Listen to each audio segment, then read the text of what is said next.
Oke, gereja pelacuran. Gereja di tempat pelacuran. Mungkin saudara tahu, ya ada satu jalan di Singapura di mana banyak PSK dari Indonesia ada. Tapi di Indonesia pun booming. Sex trafficking menghasilkan 3,3 billion US dollars setiap tahun. Mulai bersaing dengan Thailand. Dan satu tempat booming, Papua. Di mana ekonomi booming, sex trafficking booming. Dan 15 menit dari rumah kami ada kota pelacuran. 400 pelacur yang diekspor dari Surabaya, dari Jalan Doli dikirim ke Papua. Ya, terima kasih sumbangan dari Surabaya. Dan semua pub, semua disco untuk mensupport, mendukung itu. Beberapa tahun lalu, gereja-gereja kumpul dan palang jalan masuk ke tempat ini. Saya lewat hari itu, saya menangis. Karena saya tahu kalau ini ditutup, wanita-wanita ini akan ke tempat lain dan meneruskan satu-satunya profesi yang mereka tahu. Mana ada gereja yang mau terima mereka ke dalam gereja? Jadi istri saya dan beberapa ibu mulai masuk kamar ke kamar. Bawa sedikit makanan, sedikit obat. Tapi apa keperluan wanita pelacur? Harga diri. Semua harga diri dirampas dari dia. Karena dia hanya barang kenikmatan untuk orang lain. Jadi istri saya pakai pelayanan mendengar. Tidak harus bicara banyak, hanya mendengar. Karena tidak ada orang yang mau dengar mereka. Memberi harga kembali. Dan satu persatu mereka percaya Yesus. Tapi mereka tidak bisa lari keluar. Ada yang bilang, Jim, kalau mereka bertobat, mereka harus keluar. It's not that easy. Kalau mereka lari, akan dikejar, dibunuh. Mereka punya hutang yang begitu tinggi, tidak bisa bayar. Dan mereka lama di dalam lingkup sosial itu. Semua dukungan ada di situ. Mereka tidak bisa bayangkan hidup di luar. Jadi harus bikin lingkup sosial baru. Di mana mereka saling mendoakan, buat PA, bikin gereja di tempat pelacuran. Dan mereka simpan uang sampai mereka dapat setengah dari hutang. Kami matching funds. Kami lunasi hutang mereka. Mereka keluar bebas, tidak bisa dikejar, datang tinggal di rumah kami. Kami latih mereka profesi baru. Tapi perlu waktu.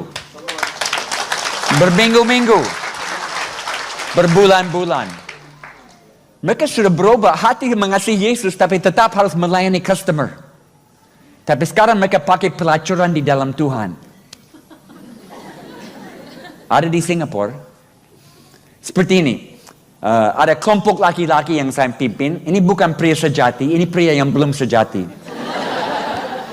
Masih pukul istri, masih minum. Tapi mereka belajar Alkitab dengan saya supaya hidup bisa baik.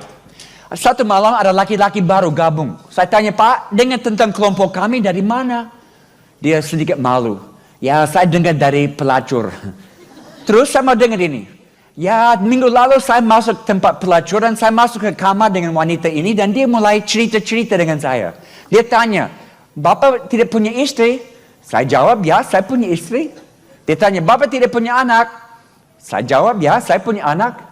Dia tanya, kenapa Bapak datang ke sini, ke saya? Kenapa tidak pulang ke istri dan anak-anak? Saya bingung. Saya belum pernah dengar pelacur bicara seperti ini. Saya tanya, kenapa kamu bicara seperti ini? Oh, istri Jim Yost, dia latih kami isi setengah jam dengan bicara-bicara. Tidak harus lakukan seks, tetapi tetap harus dibayar. Itu pelacuran di dalam Tuhan. Dan malam itu Bapak itu terima Yesus. Pelacur yang bawa dia. Gereja tanpa tembok. Gereja yang terang di tengah-tengah kegelapan di mana-mana. Dan ayat 4 Yesus bilang, masuk ke rumah, masuk ke tengah-tengah mereka dan jangan bawa dompet, jangan bawa semua asetnya. Bawa hati. Semua pelayanan mulai dari hati, bukan dari uang. Ada satu pemimpin komsel saya, Yanis. Dia punya beban untuk anak-anak di jalan yang parkir mobil, dapat beberapa koin dan malam mereka tidur di situ. Setiap malam dia datang dengan beberapa pisang goreng, duduk dengan mereka cerita-cerita. Sesudah 1 minggu, 10 terima Yesus. Sesudah 1 bulan, 30. Dia punya gereja di pinggir jalan. Dia tidak punya uang banyak, dia punya hati. Semua pelayanan mulai dari hati. Ada satu bapak di Chiang Mai, Thailand, buat rehab untuk anak-anak yang ketagihan opium, heroin yang keras. Dia tidak punya fasilitas dengan dokter-dokter dan psikolog-psikolog. Dia hanya apartemen. Dia bawa orang-orang yang ketagihan narkoba tinggal dengan dia. Dia kasih teh herbal, teh bunga. Dan dia mendoakan mereka. Dan mereka semua lepas. Mulai dari hati. Semua pelayanan mulai dari hati. Dan Yesus di ayat 4 akhir. Dan jangan salaman dengan orang di jalan. Yesus, kami orang Indonesia. Kami lihat teman, hey, how you doing? Apa kabar? Jangan salaman dengan dia. Ya, Yesus bukan orang Indonesia mungkin. Apa artinya? Ada banyak pelayanan yang baik. Hanya satu pelayanan yang urgent. Tuayan. Ini waktu tuayan. What are you waiting for? Jangan buang waktu dengan banyak pekerjaan, banyak pelayanan yang hanya baik. Karena banyak orang siap.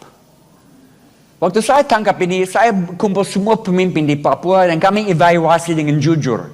Karena pada waktu itu kami buat banyak pelayanan yang baik. Tapi tidak semua menghasilkan jiwa baru. Dan kami memutuskan semua pelayanan yang tidak menghasilkan jiwa baru, stop. Dan hanya meneruskan pelayanan yang ada hubungan dengan tuayan. Dan itu baik. Karena sekarang semua pelayanan menuju kepada tuayan. Semua komsel, semua cool. Ada pelayanan di luar tiap minggu. Setiap pelayanan musik, pelayanan di luar. Setiap ajaran di gereja, ajaran untuk bawa keluar. Semua fokus di luar, bukan di dalam. Dan Yesus, di ayat berikut, dia bilang, cari orang yang damai. Orang yang buka rumah dan bilang, ayo masuk ke dalam. Orang yang punya persiapan super alami. Seperti Cornelius di dalam Kisah Para Rasul 10. Dia bukan Kristen, bukan Yahudi. Tapi Tuhan datangi dia dengan penglihatan, dengan beritahu akan ada orang datang ke rumahmu, berikan kabar baik, dengarlah. Dia siap. Di kota lain Tuhan datangi Petrus.